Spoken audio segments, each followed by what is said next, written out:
My biggest challenge is coaching situations. I had a big coach situation back in 2017. Um, she was not a very good coach towards the end. I do have to say, like, she did bring me to where um, I wasn't till 2017, where I was able to, like, I'm the athlete. She made me the athlete I am today, basically. Yeah. Um, but she was verbally abusive, and I had to go through that at a young age, and it was very, very tough. I couldn't really comprehend what was happening because I was really young until I got older and I found out that she was verbally abusive, and it got so bad to where sometimes things now will sometimes trigger me, and it gets like really deep down, and I'm just like, why does that happen? But yeah, that was the biggest challenge, which is crazy because like I feel like a lot of people be like, oh, it's like injuries or physical or something like that, but mine is coaching. Interesting. So I did read about that. Would you say that was the catalyst for why you was on the brink of quitting? Yes, that was. Okay. Okay. Yeah. Yeah, she put me so basically through that whole time period.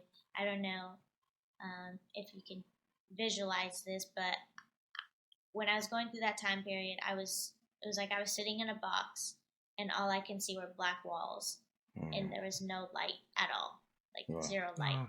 And it was a Mm. constant everyday thing, and I couldn't get past the wall no matter how hard I tried to figure out what was going on or if I needed help or whatever. So that was just something that I had to figure out and push through basically, Yeah. because it was a terrifying situation. That must have had an impact on your confidence at the time. It did. Confidence was something that I had lack of, not because of me going out there and competing or anything like that. It was just I don't want to disappoint her. What's gonna happen? What's she gonna tell me? That's Yeah. where all the confidence just it died down. Okay. So I guess on the plus side, talk about the impact of you changing coaches and how did it help you, I guess, get back that confidence and getting you back to the elite talent that you are. Well, yes, I found amazing coaches, Laurent and Cecile. They are in Texas. They are so amazing. Cecile actually helped me in a way to get my confidence back. Everybody like, I found the love of the sport all over Yeah. again. And it was something that was lost long ago. And so now that I found it back again, I'm able to enjoy the moments and just be able to get coached. I was scared at first. I was scared to get coached because I was like, I don't know what's going to happen because of the past situations I've had. So I had to tell myself, like, just let go, relax, and enjoy what's going to happen. So that's what I did. And so I gained my confidence back. I gained my trust back in being coached. I gained being able to have teammates and all that. So I was able to actually find a new path and a new way for me to enjoy doing gymnastics. My next question is kind of linked to social media. So some of the guests we've had on the past have come from our older generation where when they started, there was no social media. Mm-hmm. So how's it been like for you that during your career from the start, there's been social media?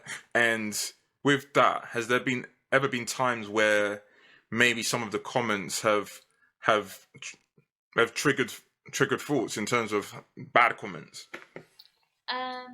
Social media, I don't like social media in general. So even at a young age, I really didn't. Like, I wasn't on it. When I was younger, my mom controlled like my Instagram and Twitter and all that. And so it was like stuff that she would see, she wouldn't tell me. So I didn't really know if there were any bad or negative comments. But now that I have my own stuff, because I'm older, I call them bully bots. I really don't care what you say. I don't care if you're going to try to get underneath my skin or whatever. No matter what you say or what I see or what I hear, I know who I am as a person, and I'm just going to continue on with my life because I have more in my life than listening or reading your tweet of you just sitting on the couch because you have nothing else to do. So when I say they're bully bots, I just think of it as a way of they wish they can do what we're doing, but either they can't or they just want to sit there and do nothing because that's their living. So I really don't pay attention to it. I control like what I say. I mean, yes, there's a bunch of times that I wish I've gone on Twitter and just went off on people, but I'm not that type of person because then that's how you know they're gonna know. Oh, I got underneath their skin. Let's keep doing it. So I just let it be aside and I just continue on with my days. I'll delete them. I'll block them. I'll do whatever I need to do, but I don't really pay attention. You just triggered something in my mind, and it's rather self-control for yourself. So I see social media as the modern day Dear Diary. So growing up, Dear Diary, you can just write all your thoughts about. I saw you can F and blind, and it's only you can see unless your mum finds it accidentally. But how do you control when you're not having a good day? So you haven't been triggered by any bully bots, but it's just your feeling. How do you ensure that you don't tweet something or Instagram something accidentally before you have to delete it? Like, how do you I guess, yeah, what is your self-control? A lot of the time I draw for my Okay. feelings. Yeah. So sometimes, like, if I'm sad or if I'm mad or whatever, I'll just go draw, or I'll go on the computer, look outside, do something that gets my mind off of what's happening. Yeah. I haven't had that happen yet, considering that no bully bot has triggered me in that way. Yeah. Sorry. But if I did, that's what I would do. Okay. I mean, I've had situations with tweets about other people that I'm just like, a lot of the time I'll just say why. Like, why are you in that mood just to bring that person down? Like, your negative energy isn't going to help anybody. It's only helping yourself, making you feel worse. Explain to us the thoughts that went through your mind when you were at the Olympics. Oh my goodness. There were so many things going on through my head. Like, so many things. I don't even know where to start. I literally was like, I had 5 personalities that were going through. I had like a little kid, I had superhero, I had, oh, let's just make snow. Like, there's just so many things going on through my head. I do have to say it was an amazing experience, though. That experience was something that I'll never forget, and that I definitely would do it again because it was a cool situation that I'm happy that I was able to accomplish. The bond that we had, the culture out there. I would say 10/10 recommend if you're trying to go to Tokyo just to go to Tokyo, go because it's amazing out there. I love it. But yeah, it was a great experience. I was watching an interview on you, and you were, I think, the last to perform. So, and your team. So yeah, you was the last to perform, and you was mentioning how, how nervous you were. So during that time, so just before you was to go out and do your routine, what mental exercises were you doing to keep your mind neutral? At that point, I think I was just like, you just have to go out there and have fun. Because everything, like that day, everything was just thrown at us at different directions. But I knew I had a job that needed to be done. So most of the time, I'll imagine, like I'll do imagery or visions. So I'll close my eyes and I'll go through my routine just to make sure. And whatever the outcome is, I know that's how I'm going to perform it. So that's what I do, or I just breathe in and breathe out and just enjoy and take skill by skill. It's just like walking, you just walk along the side of the sidewalk and just hope you don't trip or hope you don't hit a rock or whatever. You just take it nice and slow. So that's what I do in my routines. Okay. And how was the feeling when you went back home? Because I know for a lot of people that went to the games, they get the Olympic blues. How did you feel? Was it like, oh, I'm back, this place? No, actually, I was happy and sad. Yes, but I think it was more so I was happy because we didn't have our family.